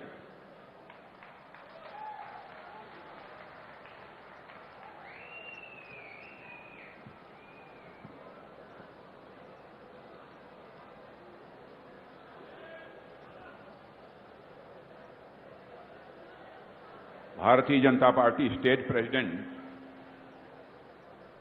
Government of India के मिनिस्टर श्री जी किशन रेड्डी गारू, हुजूराबाद से MLA, former finance minister, former health minister और इलेक्शन मैनेजमेंट कमेटी के chairman Shri Etela Rajender garu, state general secretary Shri Premender Reddy garu, district president Karimnagar Shri Krishna Reddy garu, district president और Shrimati Rao Padma, Shrimati Yamuna Reddy. Brothers and sisters, I will deliver my speech in Hindi and that will be translated by Sri Premendra गारू. मैं हिंदी में बोलूंगा, तेलुगु में उसका translation Premendra गारू के द्वारा किया जाए. వేదిక పైన ఉన్న యొక్క పెద్దల్ని సంబోధిస్తూ వారి వారి యొక్క ఉపన్యాసాన్ని ప్రారంభించారు. मेरे बहनों भाइयों, मैं तेलंगाना की कई सार्वजनिक सभाओं को संबोधित कर चुका हूं. आज जब इस तेलंगाना की सार्वजनिक सभा को संबोधित करने के लिए आप सबके बीच आया हूं और जो भीड़ मैंने यहां पर देखी है, मैं कह सकता हूं कि तेलंगाना में भारतीय जनता पार्टी का टेम्पो इस समय बहुत हाई है. मैं చాలా రోజుల నుంచి తెలంగాణలో ప్రచార సభల్లో పాల్గొంటున్నాను. ఈ రోజు ఈ సభ చూస్తుంటే ఇక్కడ ఉన్న యొక్క భారతీయ జనతా పార్టీకి ఉన్న యొక్క చైతన్యం స్పష్టంగా కనిపిస్తున్నది. मैं तेलंगाना को अच्छी तरह जानता हूं. तेलंगाना यह पुरुषार्थ की धरती है, यह पराक्रम की धरती है. तेलंगाना में प्राचीनता और आध्यात्म और आधुनिकता दोनों का एक अद्भुत संगम है और यहां की कला, यहां का कौशल, यहां का कारीगरी भारत में ही नहीं बल्कि सारी दुनिया में जानी जाती है. తెలంగాణ వీరులను గన్న యొక్క గడ్డ, వీర వనితలను గన్న గడ్డ. ఇక్కడ నైపుణ్యతకు గాని మరి వారి యొక్క మరి పనితీరుకు గాని ఏమాత్రం తీసిపోని యొక్క ప్రాంతం ఈ యొక్క తెలంగాణ ప్రాంతం. तेलंगाना यह भगवान नरसिम्हा की धरती है. तेलंगाना यह मां भद्रकाली की धरती है. यहां रामप्पा मंदिर है तो काकातिया त्योरणम भी है इस तेलंगाना में. తెలంగాణ మరి ప్రముఖ దేవాలయాలకు పేరుగాంచిన యొక్క ప్రదేశం. ఇక్కడ రామప్ప యొక్క మందిరము, అదే విధంగా కాకతీయ తోరణానికి ప్రతీక ఈ తెలంగాణ ప్రాంతం. रानी रुद्रमा और कुमरम भीमा के अद्भुत शौर्य और पराक्रम को कौन भूल सकता है, जिसका यशोगान केवल तेलंगाना ही नहीं बल्कि सारे भारत में किया जाता है। తెలంగాణ రాణి రుద్రమదేవి పుట్టిన గడ్డ ఇది. కొమరం భీమును కన్న యొక్క గడ్డ ఇది. ఇటువంటి యొక్క పరాక్రమవంతుల యొక్క ప్రదేశం ఈ యొక్క తెలంగాణ. इस धरती का मेरे बहनों भाइयों एक ऐतिहासिक महत्व है और इसलिए मैं एक बार तेलंगाना की धरती को और तेलंगाना की धरती पर रहने वाले लोगों का मैं शीश झुकाकर हार्दिक अभिनंदन करता हूं, मैं उनका स्वागत करता हूं। ఇటువంటి యొక్క ప్రాంతంలో ఉన్న యొక్క అందరికీ కూడా నేను అభినందనలు తెలియజేస్తున్నాను. मैं याद दिलाना चाहता हूं भारतीय जनता पार्टी के बारे में। 1984 में भारतीय जनता पार्टी लोकसभा का चुनाव लड़ी थी। लोकसभा के चुनाव में भारतीय जनता पार्टी को जब केवल 2 सीटों पर विजय हासिल हुई थी, एक सीट जहां पर विजय हासिल हुई थी वह गुजरात था और दूसरी सीट जहां पर भारतीय जनता पार्टी को 1984 में विजय हासिल हुई थी वह तेलंगाना था, जहां पर जंगा रेड्डी ने विजय हासिल की थी। నేను ఒక విషయాన్ని గుర్తు చేయదలుచుకున్నాను. 1984లో దేశంలో భారతీయ జనతా పార్టీ కేవలం 2 పార్లమెంటు స్థానాలు మాత్రమే గెలుచుకున్నది. అందులో ఒకటి గుజరాత్ నుంచి, రెండోది యొక్క తెలంగాణ ప్రాంతంలో ఈ ప్రాంతంలో జంగారెడ్డి గారిని గెలుచుకున్నది. और भारतीय जनता पार्टी ने ऐसा काम किया कि आप देख रहे हैं 27 ईयर्स 27 वर्षों से लगातार गुजरात में यह सरकार बन रही है बहनों भाइयों। मगर मैं कहना चाहता हूं आज विकास का मॉडल सारे हिंदुस्तान में यदि कोई राज्य माना जाता है तो वह गुजरात माना जाता है। కానీ ఆ తర్వాత గుజరాత్లో ఏ విధంగా అభివృద్ధి కార్యక్రమం మొదలైంది. గత 27 సంవత్సరాల నుంచి భారతీయ జనతా పార్టీ గెలుస్తూ వస్తున్నది. దేశంలో ఇవాళ అభివృద్ధికి ప్రతీక అంటే గుజరాత్ రాష్ట్రం అని చెప్పుకోవాల్సి వస్తున్నది. यदि तेलंगाना में हैदराबाद को आप छोड़ दें तो शायद ही कहीं पर जैसा विकास इन 9-10 वर्षों में बीआरएस को करना चाहिए था, केसीआर को करना चाहिए था, उन्होंने किया हो। कहीं पर कोई विकास नहीं हुआ है। मैं पूछना चाहता हूं यदि गुजरात का विकास हो सकता है, हिंदुस्तान के अन्य राज्यों का विकास 9-10 वर्षों के अंदर हो सकता है, पूरे भारत का मस्तक सारी दुनिया में नरेंद्र मोदी के नेतृत्व में ऊंचा हो सकता है, तो आपके नेतृत्व में तेलंगाना का विकास क्यों नहीं हुआ? इस सवाल का जवाब तेलंगाना की जनता चाहती है। పూర్తిగా దేశమంతా కూడా అభివృద్ధి చెందుతున్నది. కేవలం గుజరాతే కాదు, దేశంలో అనేక ప్రదేశాలు అభివృద్ధి చెందుతున్నాయి. కానీ తెలంగాణ, హైదరాబాద్ మినహా మిగతా ప్రాంతాలు ఎందుకు అభివృద్ధి చెందుతలేవు? ఇవాళ ఇక్కడ కూడా అభివృద్ధి జరగవలసిన యొక్క అవసరం ఉన్నది. और मैं केसीआर जी से कहना चाहता हूं तेलंगाना राज्य बनाने की लड़ाई केवल आपने अकेले नहीं लड़ी है। तेलंगाना राज्य बनाने की लड़ाई भारतीय जनता पार्टी ने लड़ी है। और मुझे यदि क्रेडिट देनी हो, श्रेय देना हो किसी को, तो तेलंगाना राज्य बनाने का श्रेय, क्रेडिट मैं देना चाहता हूं तो तेलंगाना राज्य की जनता को देना चाहता हूं मेरे बहनों भाइयों। తెలంగాణ యొక్క అభివృద్ధి కోసం భారతీయ జనతా పార్టీ కట్టుబడి ఉన్నది. कांग्रेस तो मजबूर होकर जनता के दबाव में उसको तेलंगाना बनाना पड़ा था। और मैं कह सकता हूं तेलंगाना राज्य तो बनाया है और आज भी आंध्र प्रदेश से जुड़े हुए बहुत सारे ऐसे मुद्दे हैं जिनका हल निकलना चाहिए था, जिनका समाधान निकलना चाहिए था, वह समाधान नहीं निकल पाया क्योंकि कांग्रेस ने इसमें इतनी गड़बड़ियां कर दी थी कि बहुत सारे तेलंगाना से जुड़े हुए मुद्दों का आज तक समाधान नहीं हो पाया। ఆంధ్రప్రదేశ్లో కానీ తెలంగాణలో కానీ అనేక సమస్యలకు పరిష్కారం కనుగొనడంలో కాంగ్రెస్ వైఫల్యం చెందింది. कर नहीं पा रहे। ठीक है। और मैं याद दिलाना चाहता हूं हम लोगों ने भी आदरणीय अटल बिहारी वाजपेयी भारत के प्रधानमंत्री थे, उनके रहते हुए 3 स्टेट्स बनाए थे, उत्तराखंड, झारखंड और छत्तीसगढ़।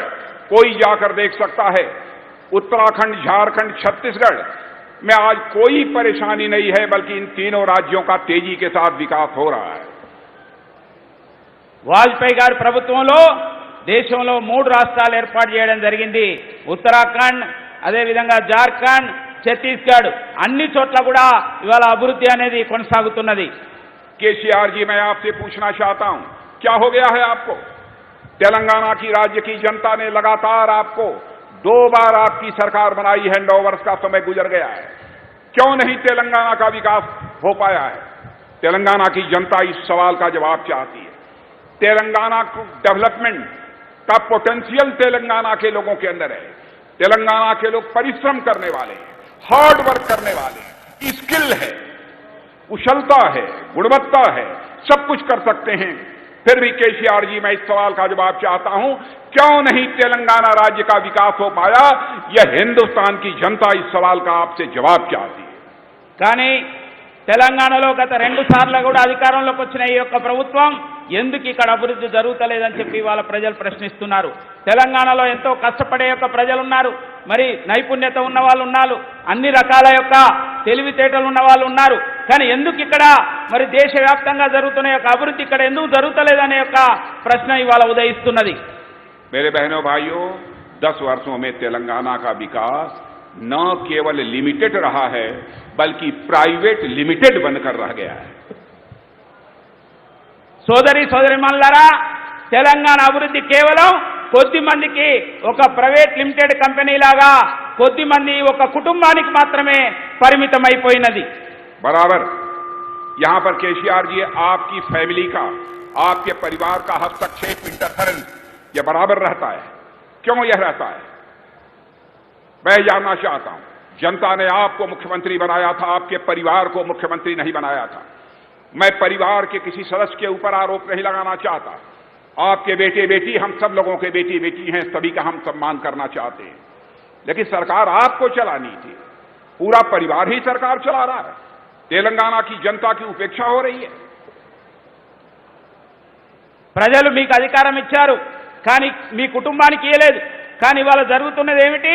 మొత్తం మీ కుటుంబంలో ఉన్న యొక్క మీ యొక్క కొడుకు కావచ్చు, మిగతా బంధువులు కావచ్చు, కూతురు కావచ్చు, ఇవాళ అందరూ కలిసి కూడా అధికారాన్ని చెలాయిస్తున్నారు. और केसीआर की हुकूमत में एब्यूज ऑफ पावर, यानी सत्ता का दुरुपयोग हो रहा है, और साथ ही साथ करप्शन तेजी के साथ बढ़ रहा है। केसीआर जी, आप ये कहते हैं कि हमारे यहां कोई करप्शन नहीं है, लेकिन मैं कहना चाहता हूं कि आज आपके परिवार के करप्शन की चर्चा केवल तेलंगाना तक, हैदराबाद तक ही सीमित नहीं है, बल्कि उसकी चर्चा दिल्ली तक पहुंच गई है। और केसीआर जी, आप भी सच्चाई को जानते हैं, बिना आग के धुआं नहीं उठता है। ఈ రోజున మీ యొక్క అధికార దుర్వినియోగం కారణంగా, మీరు ఉపయోగిస్తున్న అధికారం కారణంగా ఇవాళ ఈ రాష్ట్రంలో మీ యొక్క ప్రభుత్వం మొత్తం కూడా అవినీతిమయమైపోయింది.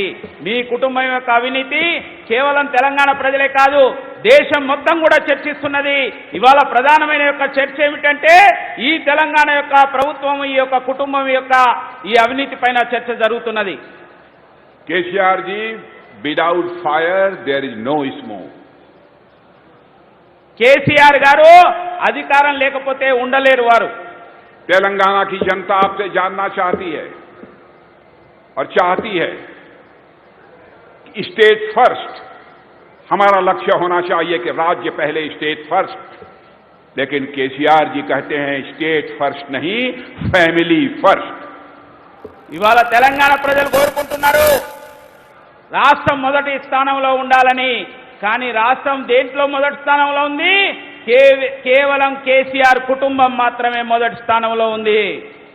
मेरे दोस्तों, फैमिली का होना कोई बुरी बात नहीं है, लेकिन पूरा प्रदेश ओनली फैमिली, केवल परिवार के हवाले कर दिया जाए, यह किसी और को मंजूर हो सकता है, लेकिन भारतीय जनता पार्टी और तेलंगाना की जनता को किसी भी सूरत में मंजूर नहीं हो सकता।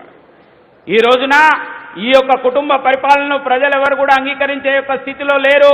భారతీయ జనతా పార్టీ కూడా ఎట్టి పరిస్థితిలో మీ అధికార దుర్వినియోగం కానీ, అవినీతి కానీ, మీ యొక్క ఇటువంటి పరిపాలన అంగీకరించే యొక్క పరిస్థితిలో ఎట్టి పరిస్థితిలో కూడా లేదు. और मैं तो इटाला राजेंद्र गारू को बधाई देना चाहता हूं अपनी तरफ से कि बहनों भाइयों, इटाला राजेंद्र गारू ने इसी मुद्दे के ऊपर सत्ता को ठोकर मारकर भारतीय जनता पार्टी की सदस्यता स्वीकार की। నేను ఈటల రాజేందర్ గారికి శుభాకాంక్షలు తెలియజేయదలుచుకున్నాను. ఇదే విషయం పైన అధికారాన్ని వదిలేసి వచ్చిన యొక్క వ్యక్తి ఈటల రాజేందర్ గారు. और मैं कहता हूं यह जो चुनाव हुआ था बहनों भाइयों, बाई इलेक्शन जो हुआ था, जिसमें हमारे इटाला राजेंद्र गारू चुनाव लड़ रहे थे, मैं कह सकता हूं यह इटाला राजेंद्र गारू ये हमारे बीजेपी के कैंडिडेट थे और उधर कोई बीआरएस का कोई कैंडिडेट नहीं लड़ रहा था, बल्कि ऐसा लग रहा था इतने पैसे खर्च हुए जैसा मुझे बतलाया गया, जैसे लगता था कि स्वयं केसीआर चुनाव के मैदान में हो, लेकिन हमारे इटाला राजेंद्र गारू ने उनको धूल चटा दिया और भारतीय जनता पार्टी का झंडा लहरा दिया। నేను విన్నాను ఇక్కడ జరిగిన యొక్క ఉప ఎన్నికలలో ఈటల రాజేందర్ గారు పోటీ చేశారు, కానీ అధికార పార్టీ వైపు నుంచి కాదు, భారతీయ జనతా పార్టీ వైపు నుంచి. మరి ఆయన ఓడించడానికి కొన్ని వందల కోట్లు వేల కోట్లు అధికార దుర్వినియోగం చేశారు. స్వయంగా కేసీఆర్ రంగంలో దిగినప్పటికీ ఇవాళ కేసీఆర్ ఓడించి ఈటల రాజేందర్ గెలవడం అనేది ఇవాళ నేను అభినందనలు తెలియజేస్తున్నాను. मैं केसीआर जी आपसे पूछना चाहता हूं, क्या हुआ आपके वादों का, क्या हुआ आपके प्रॉमिसेस का? आपने प्रॉमिस किया था आऊंगा तो हर नौजवान को मैं एम्प्लॉयमेंट दूंगा, रोजगार दूंगा. मैं आप जवानों से पूछना चाहता हूं, आपको एम्प्लॉयमेंट मिल गया है कि नहीं मिल गया है? हाथ उठाकर बतलाओ, मिला है कि नहीं मिला? नहीं मिला. ఇవాళ కేసీఆర్ గారిని నేను ఒక విషయం అడగదలుచుకున్నాను. ఏమైనా మీ వాగ్దానాలు, ఏమైనా మీరు చెప్పిన మాటలు? ఇవాళ యువకులకు ఉద్యోగాలు ఇస్తామన్నారు, ఉద్యోగాలు లభించినాయా? मैं पूछना चाहता हूं, यहां पर वैकेंसीज हैं, स्थान खाली हैं, वहां पर नौकरी दी जानी चाहिए, एम्प्लॉयमेंट जवानों को दिया जाना चाहिए, क्यों नहीं दिया गया? एग्जाम होता है, एग्जामिनेशन में पेपर लीक होता है. यह आपके प्रशासन की नाकामी है, आपके शासन की नाकामी है, आपके शासन और प्रशासन की गलती है. इसके लिए आपको केसीआर जी, आपको और आपकी पार्टी को, आपकी सरकार को तेलंगाना की जवानों से क्षमा मांगना चाहिए. ఈ యొక్క ప్రభుత్వం యొక్క తప్పిదాల కారణంగా, ఈ ప్రభుత్వం యొక్క అవకతవకల కారణంగా ఇక్కడ ఏ పరీక్ష జరిగినా అది లీకేజీల ప్రభుత్వం అయిపోయింది, లీకేజీలు జరుగుతున్నాయి. ఇవాళ దీనికి ప్రజల ముందు మీరు దోషిగా నిలబడవలసిన అవసరం ఉన్నది, క్షమాపణ చెప్పవలసిన అవసరం ఉన్నది. हर दलित परिवार को 3 एकड़ जमीन देने की बात आपने कही. मैं पूछना चाहता हूं, कितने दलित परिवारों को 3 एकड़ की जमीन मिली है? दलित परिवारों को बिजनेस के लिए 10 लाख रुपया देने का वादा किया था. कितने परिवारों को 10 लाख रुपया दिया है केसीआर ने? बहनों भाइयों, नेता ऐसा होना चाहिए जो वह कहे वह करे, उसके वर्ड्स और डीड्स में अंतर नहीं होना चाहिए. नेताओं के वर्ड्स और डीड्स में अंतर होने के कारण ही भारत की राजनीति और नेताओं के प्रति एक क्राइसिस ऑफ क्रेडिबिलिटी, एक विश्वसनीयता का संकट पैदा हुआ है. और इस विश्वसनीयता के संकट को, इस क्राइसिस ऑफ क्रेडिबिलिटी को भारत की राजनीति में किसी राजनीतिक पार्टी ने स्वीकार किया है तो हमारे प्रधानमंत्री नरेंद्र मोदी के नेतृत्व में भारतीय जनता पार्टी ने स्वीकार किया है. जो हम कहते हैं वह हम करते हैं. ఇవాళ మీరు చెప్పారు దళితులకు 3 ఎకరాలు ఇస్తామనేది ఎన్ని కుటుంబాలకు ఇచ్చారని అడుగుతున్నాం. అదేవిధంగా దళితులకు దళిత బంధుకు కుటుంబానికి 10 లక్షల రూపాయలు ఇస్తామన్నారు, ఎన్ని కుటుంబాలకు ఇచ్చారని అడుగుతున్నాం. ఇవాళ కేవలం మాటలు చెప్పడం కాదు, దాన్ని వాగ్దానాలు అమలు చేయడం అనేది ప్రధానం. ఇవాళ భారతదేశంలో ఆ విధంగా మాట చెప్పుతే దాన్ని పరిపూర్తి చేసి నిలబెట్టుకునే యొక్క నాయకుడు పార్టీ భారతీయ జనతా పార్టీ శ్రీ యొక్క నరేంద్ర మోడీజీ ఇవాళ అటువంటి విధంగా ముందుకెళ్తున్నారు. बीजेपी ने 50 साल पहले कहा था कि हमारी गवर्नमेंट सेंटर में बन जाएगी तो अयोध्या की धरती पर भव्य राम का मंदिर बनकर रहेगा. बहनों भाइयों, आप 24 जनवरी के बाद आप अयोध्या की धरती पर जाकर भव्य राम का के मंदिर में दर्शन कर सकते हैं. मेरे बहनों भाइयों, జై శ్రీరామ్. భారతీయ జనతా పార్టీ చెప్పింది అయోధ్యలో భవ్యమైన యొక్క రామ మందిరం నిర్మాణం జరగాలని. ఈ రోజున ఆ యొక్క వాగ్దానాన్ని నిలబెట్టుకుంటూ 2024లో భవ్యమైన యొక్క రామ మందిరం అయోధ్యలో ప్రారంభం కాబోతున్నది. हमने कहा था हमारी गवर्नमेंट बनेगी सेंटर में, हम कश्मीर की आर्टिकल 370 को समाप्त करेंगे और जम्मू कश्मीर का भी वही स्टेटस होगा जो हिंदुस्तान के अन्य राज्यों का होगा.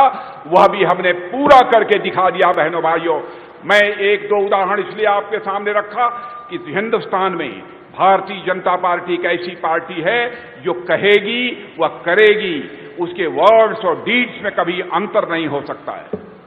భారతీయ జనతా పార్టీ చెప్పింది జమ్మూ కాశ్మీర్లో 370 ఆర్టికల్ను తొలగిస్తామని ఇవాళ తొలగించి నిరూపించడం జరిగింది. అదేవిధంగా దేశంలో ఏ మాట చెప్పినా ఆ మాట నిలబెట్టుకుంటూ ముందుకెళ్తున్న యొక్క పార్టీ భారతీయ జనతా పార్టీ.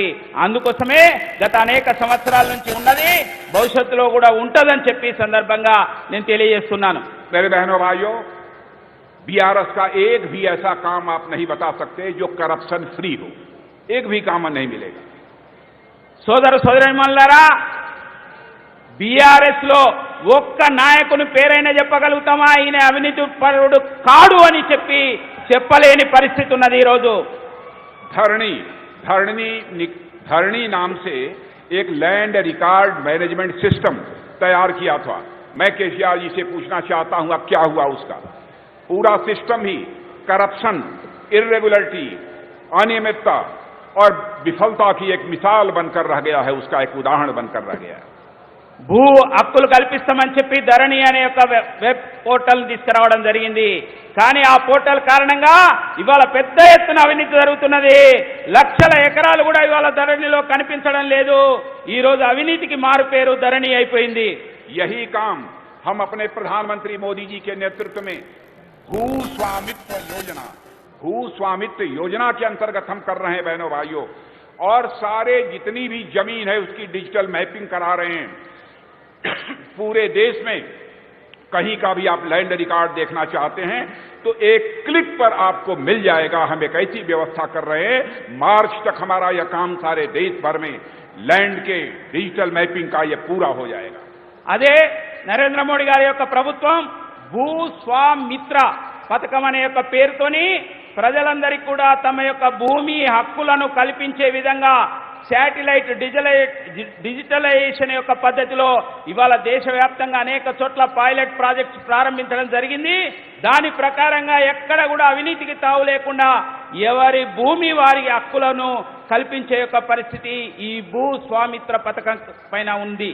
यह करने से लाभ यह होगा कि कहीं पर कोई लैंड डिस्प्यूट होगा, जमीन को लेकर झगड़ा होगा, वह समाप्त हो जाएगा मेरे बहनों भाइयों। इतना ही नहीं, आप अपनी लैंड पर यदि कोई पैसा लेना चाहते हैं किसी बैंक से तो आप सीधे बैंक में जाकर उस पर जो है लोन भी ले सकते हैं, पैसा भी ले सकते हैं।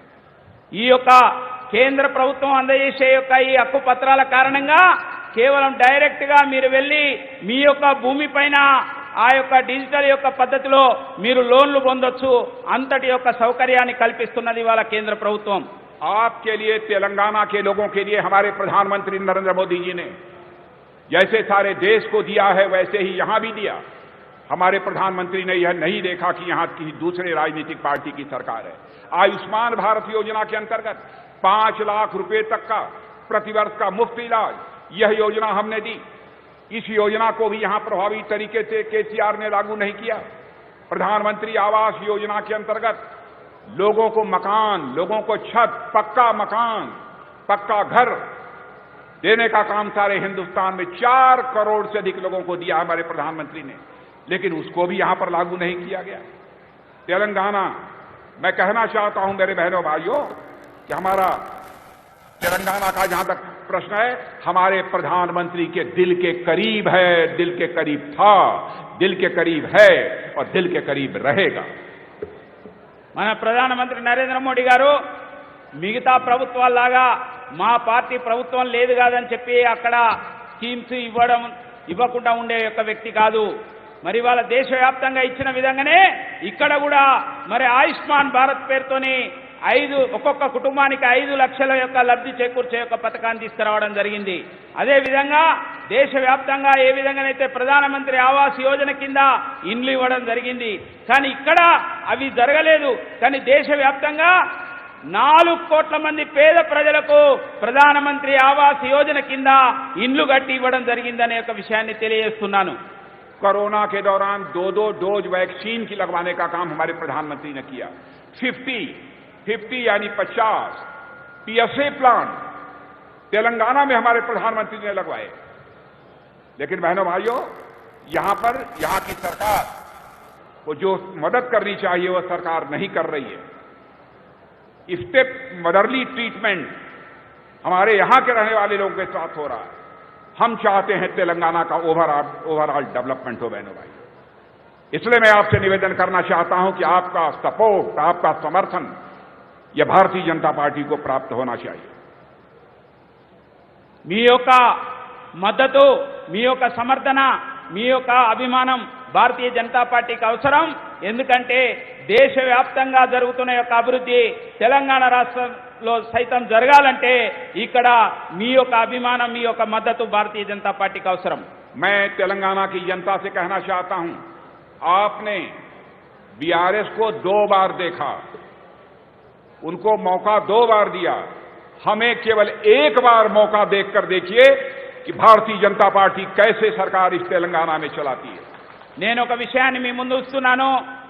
బీఆర్ఎస్ ను 2 సార్లు చూశారు. బీఆర్ఎస్ పార్టీ, కేసీఆర్ పార్టీ 2 సార్లు కూడా ప్రజలకు మోసం చేసింది. కానీ ఒక్క అవకాశం భారతీయ జనతా పార్టీకి ఇవ్వాలని చెప్పి మీ అందరికీ కూడా నేను సవినయంగా మనవి చేస్తున్నాను. हर क्षेत्र में महिलाओं की भागीदारी बढ़ाने के लिए भी हमारे प्रधानमंत्री ने कई योजनाएं प्रारंभ की हैं और आज फौजों में भी महिलाएं भाग ले रही हैं। फौजों में महिलाएं अधिकारी बन रही हैं, फौजों में जा रही हैं। जरूरत पड़ी तो सीमा पर भी वह तैनात होंगी और भारत की सीमाओं की वह सुरक्षा करेंगी। अभी हाल में ही देखा, एक व्यवस्था हो गई, नारी शक्ति बंधन, एक कानून पास हो गया। अब 2029 से अथवा हो सकता है कि 2026 से ही मेरे बहनों भाइयों, अब भारत की असेंबली में, पार्लियामेंट में, हर स्टेट की असेंबली और भारत की पार्लियामेंट में 33% प्रतिनिधित्व यदि किसी का होगा तो बहनों का होगा, माताओं का होगा, महिलाओं का। ఈ రోజున అన్ని రంగాల్లో మహిళలు ముందుకొస్తున్నారు. ఇంకా అన్ని యొక్క మరి క్షేత్రాల్లో కూడా ముందుకు రావడం కోసం ఇవాళ నరేంద్ర మోడీ ప్రభుత్వం ప్రోత్సహిస్తున్నది. ఈ రోజు సైన్యంలో సైతం మహిళలను ప్రోత్సహిస్తున్న యొక్క పరిస్థితి ఉన్నది. అదే విధంగా భారత నారీ శక్తి వందన అనే యొక్క పేరుతోని ఇటీవల పార్లమెంట్ ఒక చట్టం చేసింది.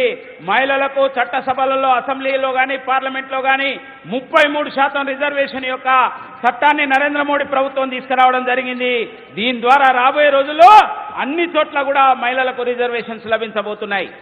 सरकार कैसे चलाई जाती है यह कला यदि सीखना है तो केसीआर जी आपको भारतीय जनता पार्टी से सीखना पड़ेगा। जो भी कदम हम लोगों ने उठाए हैं उसका स्वागत पूरे हिंदुस्तान में हुआ है, उसकी चर्चा दुनिया के दूसरे देशों में भी है। आज राजीव गांधी जी थे, राजीव गांधी जी कहते थे कि मैं क्या करूं, मैं दिल्ली से 100 पैसा भेजता हूं लेकिन लोगों के पास पहुंचते पहुंचते लोगों की जेब में केवल 14 पैसा, 14 पैसा पहुंच पाता है, शेष पैसा करप्शन की भेंट चढ़ जाता है। उन्होंने मजबूरी व्यक्त की थी, लाचारी व्यक्त की थी, लेकिन हमारे प्रधानमंत्री ने जनधन खाता खोलकर डीबीटी के माध्यम से ऐसी व्यवस्था कर दी कि यदि दिल्ली के बैंक से 100 पैसा निकलता है तो 100 का 100 पैसा आपकी जेब में पहुंचता है, वह भ्रष्टाचार की भेंट नहीं चढ़ने पाता है। ఈ రోజు దేశమంతా కూడా అవినీతిని రూపమాపడం కోసం ప్రధానమంత్రి నరేంద్ర మోడీ గారు ఎన్నో రకాల ప్రయత్నాలు చేస్తున్నారు. కానీ గతంలో స్వర్గీయ ప్రధానమంత్రి రాజీవ్ గాంధీ గారు ఉన్నప్పుడు ఆయన ఒక మాట చెప్పాడు, మేమేం చేయాలి, దేశంలో పేద ప్రజల కోసం రూపాయి విడుదల చేస్తే అది కిందికి వచ్చే వరకు కేవలం 14 పైసలు మాత్రమే చేరుతున్నాయి, 86 పైసలు కూడా మధ్య దళారీలు తినేస్తున్నారు అని చెప్పి ఆయన ఆ రోజు వాపోయాడు.